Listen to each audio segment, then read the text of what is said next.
সম্পত্তির একটি তালিকা সোশ্যাল মিডিয়ায় এবং মিডিয়ার একাংশে ঘুরে বেড়াচ্ছে। তাতে বেশ কয়েকটি সম্পত্তির নাম দিয়ে সেখানে দেখানো হয়েছে সেগুলি অভিষেক বন্দ্যোপাধ্যায় বা তার সঙ্গে আরও কোনো ব্যক্তির নাম দিয়ে সেই সম্পত্তির তালিকা এবং সেখানে পুরসভার একটা নাম উল্লেখ করে চেষ্টা করছে। যেটা আমরা সর্বভারতীয় তৃণমূল কংগ্রেসের তরফ থেকে বলছি যে এই তালিকাটি সম্পূর্ণ ফেক। এই ঠিকানাগুলির সঙ্গে অভিষেক বন্দ্যোপাধ্যায়ের মালিকানার কোথাও কোনো সম্পর্ক নেই। সর্বভারতীয় সাধারণ সম্পাদক তৃণমূল কংগ্রেস এবং মাননীয় সাংসদ অভিষেক বন্দ্যোপাধ্যায় যে মানুষটি, তার সঙ্গে ওই যে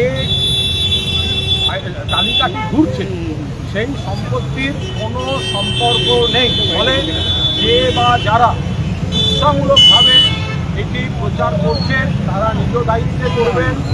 এটির সঙ্গে সাংসদ অভিষেক বন্দ্যোপাধ্যায়ের সম্পত্তির কোনো সম্পর্ক নেই। যাদের অভিষেক বন্দ্যোপাধ্যায়ের সম্পত্তি সম্পর্কে জানার কোনো আগ্রহ আছে তারা অভিষেক বন্দ্যোপাধ্যায়ের নির্বাচনী হলফনামাটি দেখে নিতে পারেন। কাউকে উৎসাহ বা কালিমালিপ্ত করার জন্য এই ভুয়ো তালিকাটি দয়া করে ব্যবহার করবেন না।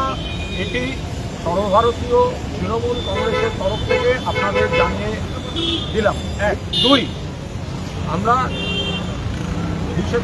মাননীয় নেত্রী মমতা বন্দ্যোপাধ্যায়ের সঙ্গে সৌজন্য বিনিময় এবং মাননীয় সাধারণ সম্পাদক অভিষেক বন্দ্যোপাধ্যায়ের সঙ্গে দেখা হয়েছে, দীর্ঘ আলোচনা হয়েছে। বিধায়ক জিতব্রত বন্দ্যোপাধ্যায় ছিলেন, বিধায়ক চন্দ্রকমল সাহা ছিলেন, আমি ছিলাম, সন্দীপন সাহা ছিলেন। ফলে সেখানে আমরা যে বিষয়গুলি নিয়ে আলোচনা করেছি সেটি সম্পূর্ণভাবে দলের এবং সংগঠনের অভ্যন্তরীণ বিষয়। ফলে সেই বিষয়ে আমরা বাইরে কোনো কথা বলবো না। জাহাঙ্গীর ইস্যু থেকে আপনারা আবার বললেন তার পরিষ্কার না, আমরা আজকে যে বিষয়ে আমরা কথা বলেছি আমরা এই বিষয়ে বাইরে কোনো কথা বলছি না। কারণ সন্দীপন এবং জিতব্রত এবং আমরা বেশ কিছু বিষয় আমরা কিন্তু মন খুলে কথা বলেছি এবং ধন্যবাদ অভিষেক বন্দ্যোপাধ্যায়কেও তিনি সময় দিয়েছেন। শুনেছেন আমাদের আরও কথা হবে, আমাদের বক্তব্যগুলি আরও ঠিকঠাক আরও অনেকের সঙ্গে কথা বলে আমরা সেগুলি জানাবো। কিন্তু এটা সম্পূর্ণভাবে দলীয় এবং সাংগঠনিক বিষয়। ফলে এটি আমরা কোনো মতেই আমরা আপনাদের যে অভিযোগ বা ক্ষোভ ছিল সেটা কিছুটা প্রশমন হলো বলে মনে করা হচ্ছে।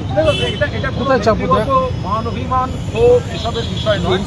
আমরা একটি দল করি, আমরা সবাই চাই সেই দল উত্তরোত্তর তার ইতিবাচক দিক আরও ভালোভাবে দৃঢ় হোক। ফলে আমাদের যে ভাবনা চিন্তা সেটা জিতব্রত বা সন্দীপনের বা আমার বা আমাদের মতো আরও অনেকের, সেটা সম্পূর্ণই ইতিবাচক এবং গঠনমূলক। সেই জায়গা থেকে আমরা আজ দীর্ঘক্ষণ আলোচনা করেছি, মন খুলে আলোচনা করেছি। আমাদের কিছু সাজেশন, ওনার কিছু মতামত নেওয়া, মতামত বিনিময়, এটা আরও হবে এবং আমরা আমাদের বক্তব্য আরও বিস্তারিতভাবে ওনাকে জানাবো। কিন্তু এটা সম্পূর্ণভাবে একান্ত দলীয় এবং সাংগঠনিক। একটা শেষ প্রশ্ন বলছি, আজকে মুখ্যমন্ত্রী সায়নী ঘোষ যে সম্পত্তিটির কথা বলা আছে অভিষেক বন্দ্যোপাধ্যায়ের সঙ্গে, সেটি সম্পূর্ণ ভিত্তিহীন। কারণ অভিষেক বন্দ্যোপাধ্যায়ের সম্পত্তির তালিকা বলে যে তালিকাটি ঘুরে বেড়াচ্ছে, যে তালিকাটি নিয়ে এত চাঞ্চল্য, যে তালিকাটি নিয়ে এত উৎসাহ, যে তালিকাটি নিয়ে এত জল্পনা, সেই তালিকাটি আর যাই হোক আমাদের সাধারণ সম্পাদক এবং সাংসদ অভিষেক বন্দ্যোপাধ্যায়ের সম্পত্তির তালিকা নয়। অভিষেক বন্দ্যোপাধ্যায়ের যা সম্পত্তি আছে সেটি তিনি তার নির্বাচনী হলফনামায় প্রকাশ করে দিয়েছেন। ফলে যার যার আগ্রহ আছে সেখান থেকে দেখে নিতে। বলছি শেষ প্রশ্ন একটা, আজকে মুখ্যমন্ত্রী বিএসএফকে জমি দিয়ে বলেছেন আবার সেই পুরোনো কথা যে ডিটেক্ট, ডিলিট এবং ডিপোর্ট এবার শুরু হবে।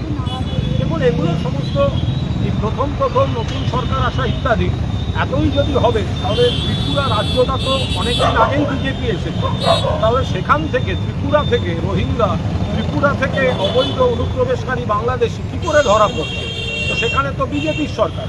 ফলে নতুন সরকারে এসছেন, এমন নতুন কিছু ঘোষণা হবে, আমাদের এখন দেখতে হবে, শুনতে হবে। কিন্তু কাজ কতটা হবে সেটা বিজেপির অন্য রাজ্যগুলোর পারফরমেন্সের সঙ্গে তুলনা করলে বোঝা যাবে। যেমন ত্রিপুরার ক্ষেত্রে যে ডবল ইঞ্জিন থাকা সত্ত্বেও আগরতলা স্টেশন থেকে রোহিঙ্গা এবং অবৈধ অনুপ্রবেশকারী বাংলাদেশি ধরা পড়েছে। কুণালদা লাস্ট প্রশ্ন বলছি, আপনাদের নিরাপত্তা কমাচ্ছে রাজ্য সরকার, অথচ আপনাদেরই সাংসদ কাকুলি ঘোষ দস্তিদারকে কেন্দ্রীয় নিরাপত্তা দেওয়া হচ্ছে। এটা ঠিক বলতে পারবো না, এটা কাকুলির সঙ্গে আমার কোনো কথা হয়নি, ফলে এটা দলের যারা খোঁজখবর রাখেন, এটা আমরা বলতে পারবো না। এই বিষয়ে আমাদের মুখ্য সচেতক পদ থেকে সহানুভূতি তিনি ক্ষোভ প্রকাশ করেছেন প্রকাশ্য সংবাদ মাধ্যমে। এটা আমি একেবারেই বলতে পারবো, এ নিয়ে কোনো মন্তব্য নেই। ছেড়ে দাও।